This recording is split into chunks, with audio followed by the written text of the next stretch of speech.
Gulantang ang lahat, Carla hindi na nakapagpigil, sinabi na niya ang totoong naramdaman kay Kuya Jomar.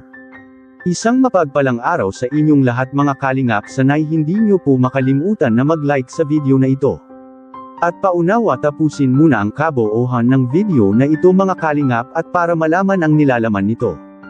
At maraming salamat po mga kalingap sa pagpatuloy na pagsuporta lalo na kay Kuya Val Santos Matubang at Kalingap Rab.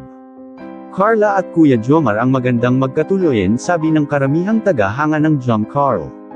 Maaring magketoto ang mga sinasabi ng ilang taga-subaybay natin mga kalingap na sila ang magkakatuloyin ni Kuya Jomar at Carla balang araw mga kalingap dahil sa magkaparehas anya sila ng mukhang dalawa. Sa aking nalalaman at natuklasan patungkol sa dalawang tambalan na ito mga kalingap ay si Carla hindi pa ito handang magbo-boyfriend. Dahil sa nakataon ng sarili niya sa kanyang pag-aaral. Which is napahanga naman ang karamihan sa ipinamalas ni Carla sa kanyang pag-aaral mga kalingap dahil sa kamakailan nga ay nalaman natin na isa si Carla ang nag-honor student sa kanilang paaralan.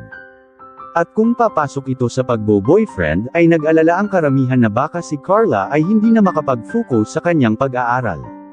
Paano na lang ang umaasa kay Carla mga kalingap, na walang iba ang pamilya ni Carla. At ito rin ang dahilan ni Carla dati kay Kuya Jomar mga kalingap na kailangan anya niyang makapagtapos muna sa kanyang pag-aaral dahil sa umaasa sa kanya ang mga magulang niya mga kalingap. Napakabuting bata talaga nitong si Carla mga kalingap. Dahil sa nag-alala rin siya sa kanyang magulang at gustong-gusto niya na mabigyan ng magandang buhay ito habang sila pa ay nabubuhay.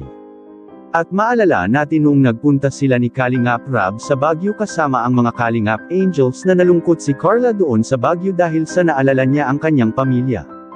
At pangarap rin niya mga Kalingap na maipasyal niya ang kanyang pamilya sa mga lugar dito sa Pilipinas na kung saan ang mga magagandang tanawin. Hindi imposible ang lahat para kay Carla na matupad ito mga kalingap. Bakit? Dahil sa kung sakaling mag-graduate na si Carla sa high school ay may gagastos na sa kanya pang kolehiyo. At kahit paanong gustong kukuning kurso nito ay tutulungan itong si Carla mga kalingap sa kanyang bigating sponsors ngayon. At hindi lang yun, nandyan pa si Kalingap Rab kung sakaling kailangan ni Carla ang tulong pinansyal. Kaya masasabi natin mga kalingap na hindi talaga malabong mangyayari na makapagtapos si Carla sa pag-aaral kung magsikap lang ito, kung makapaghintay lang ang pagmamahal ni Carla para kay Kuya Jomar. Dahil sa napapansin rin natin na si Carla ngayon ay nahuhulog na ang kanyang loob kay Kuya Jomar mga kalingap, at lalo pa ngayon na ang mga magulang nito ay hindi natatutol kung ano ang gusto nito sa kanilang dalawa ni Kuya Jomar, at Carla hindi na nakapagpigil. Makikita po natin sa video. Baka naman, inamoy-amoy mo yan, ha? Nilaban ko po ito. Ay, nilaban mo po. Bakit mo nilaban? Ano ba nang amoy dati? Ay, hindi naman. Thank you, ha? Amoy daw ni.